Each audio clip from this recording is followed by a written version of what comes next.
The headline news that just stopped everyone in their tracks this week is that OpenAI has officially rejected a partnership deal to build hardware for Apple. This is huge, and I do not use that word lightly. Hmm. For months, I mean, arguably for the last year, Yeah. the rumor mill was betting the house on the iPhone 18 being the OpenAI phone. The expectation was a deep OS-level integration where OpenAI would perhaps even help design custom silicon, or at least be the exclusive intelligence layer. Right. It just seemed inevitable. Apple needs a brain. OpenAI needs distribution. It's the perfect marriage. But OpenAI walked away. Why? Why would anyone walk away from Apple? I mean, Apple is the golden ticket. You get into the pockets of 2 billion users overnight. And that's exactly the point. Yeah. And this is where the strategy gets so fascinating. Yeah. OpenAI does not want to just be a utility in someone else's pocket. Okay. If they had taken that deal to build hardware components or that deep OS integration for Apple, they would essentially be resigning themselves to being a back-end service provider. They become the Intel Inside of the AI era. Intel Inside used to be a good thing, though. It was a very profitable thing, but Intel never owned the customer. Right. Apple owned the customer. Apple owned the customer.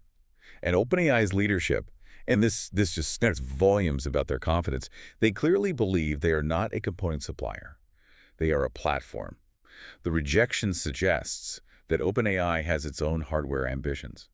So that's the speculation, right? That they don't want to power the iPhone because they want to, replace the iPhone? Precisely. They want a direct relationship with the user, not one that's mediated through Apple's interface, whether that's a dedicated device or smart glasses or, something we haven't even imagined yet.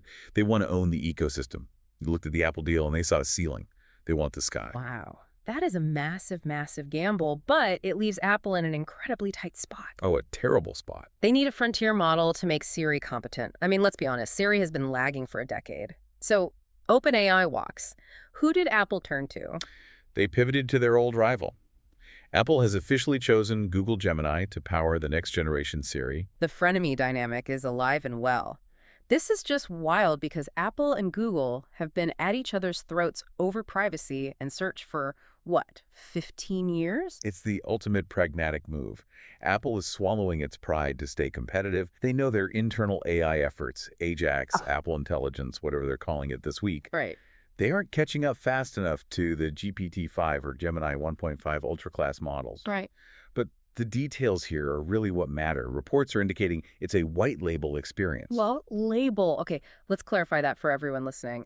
That means when I ask Siri a question on my new iPhone, it's Google Gemini answering, but I don't see a Google logo anywhere. Exactly. It looks like Siri, it sounds like Siri, but the brain is Gemini.